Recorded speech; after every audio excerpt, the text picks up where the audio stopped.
this video, it's going to be a little bit of a short video. It's going to be me reading you a bedtime story.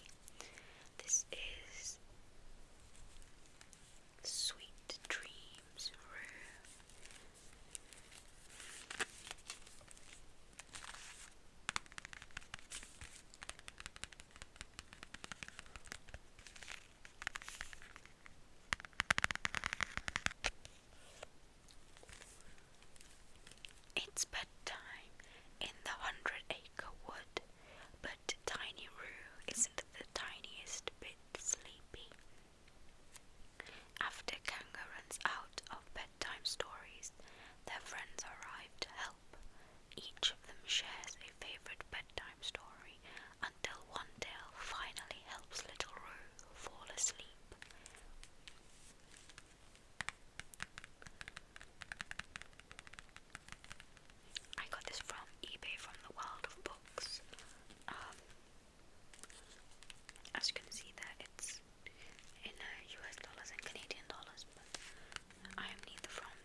Once upon a time, there was a very small animal who lived in the wood. His name was Sniglet. Sniglet was small but unusually brave. Much larger animals would often come to him for help with frightening situations. One day, Tigger told Sniglet of a creature lurking in the wood. "It's as tall as a tree," Tigger cried, "and twice as terrifying." "I'll go have a word with it," Sniglet said. "I won't have tall creatures scaring my friends. It simply won't do." Sniglet marched bravely into the wood and found the creature high in a treetop, fluttering in a most menacing way. "Well now," Sniglet began, "I think we'd better discuss this matter of your frightfulness." The creature responded by swooping down, grabbing Sniglet and sweeping him up into the air. "Let me go," Sniglet cried. "I won't have it," he added, and then he said various other brave things. In the end, his courage unnerved the creature. It dropped him and flew off, never to be seen again. The end. "Oh, dear," Piglet cried, diving under the bed. "What a frightening story." Just then something crashed into the room, causing Piglet to squeak in a not very brave at all sort of way. But it was only Tigger, with Rabbit and Kanga right behind him. I didn't want to do that properly because it's quite a loud one. Tigger cried, "Did I hear that somebody needs a sleepy fine story?" "Me," Rude cried happily. "This is really weird because in my head I'm reading these stories in the voices of the actual characters." "Do you know a good story? Do I ever, little buddy?" Tigger exclaimed. Tigger's story, The Big Race. Once upon a time, there was a race from one end of the wood to the other. The winner would get a stupendous surprise. "Oh, bother," said Pooh Boy. "I just filled my tummy with honey. I'm too full to run." So instead of running, he turned sideways and started rolling along like a big ball of fur. Piglet cried, "I'm a very small animal. I'll never win." So he hopped in a honey pot and floated down the stream. Now, old Longears just ran using his long feet, and Owl flew through the air in the flapperific way owls do. "Oh no," Rude Boy cried. "How are we gonna win?" "Never fear, little buddy," Tigger said. "Winning races is what Tiggers and Roos do best. See, we have a secret weapon, rapid ability, also known as bouncing. Now let's go." They bounced along faster than everyone. The only question was which of the two of them was gonna make it across the wood first. "Who won?" Roo interrupted, bouncing up and down. Tigger thought for a second. "Well, little buddy, nobody knows. See, they bounced too fast for anyone to see." "That's not a proper bedtime story," Rabbit complained. "Instead of making Roo sleepy, you've got him all excited." Just then, Eeyore wandered in. "I know a bedtime story," he announced. "Not that anyone cares," he added. "I do, Eeyore," Roo said. "Please tell me your story." "Okay," Eeyore said. "It's not as if I have any more pressing engagements, or any engagements at all for that matter." Eeyore's story, The Umbrella or Not. Probably not. It all began on a dark and gloomy day of no particular importance.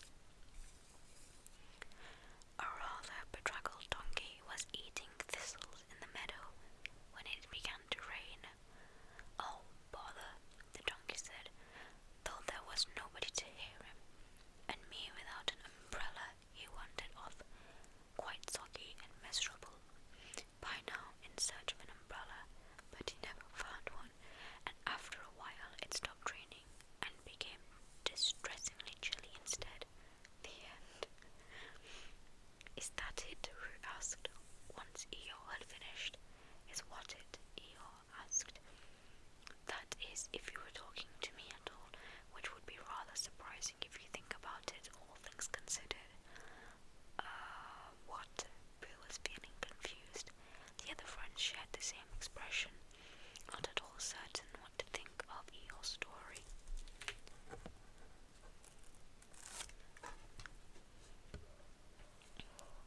That wasn't a proper bedtime story either, Eeyore Rabbit said impatiently. Now stand back, all of you, and let me take care of this. You're going to tell me a story, Rabbit? Roo asked.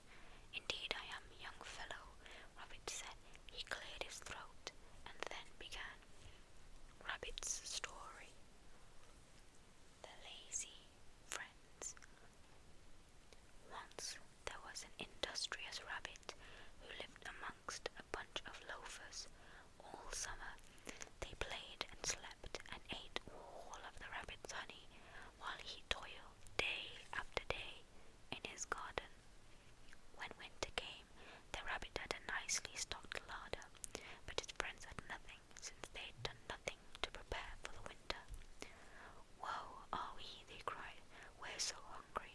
If only we were more like you. We've learned our lesson.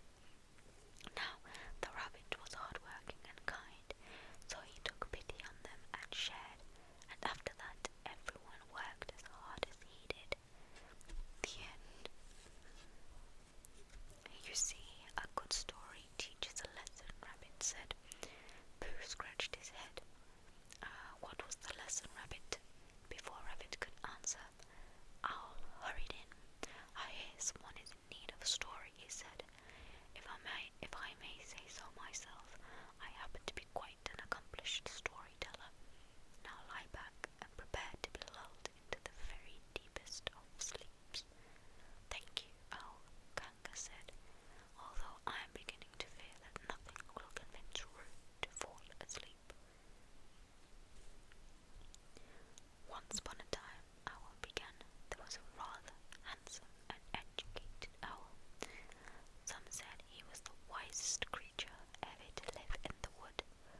Others, however, disagreed, claiming that Owl's great-grandfather, Stanislav, was ever so slightly wiser. Then again, a case could be made for Aunt Mildred, given the way she'd comported herself in the great carbuncle debate of '09. Roo lay back, wondering when Owl would get to the good part of the story, but Kanga had taught him not to interrupt, so he closed his eyes and waited. Owl's story continued for quite some time, though nobody could have specified exactly how long or precisely what that story might be about. That was because the longer Owl talked, and talked, and talked, some more the harder it became for anyone to keep their eyes open. Before long, Owl had to raise his voice to hear himself over the chorus of all his friends snoring. Well then, Owl interrupted himself at last. I suppose I shall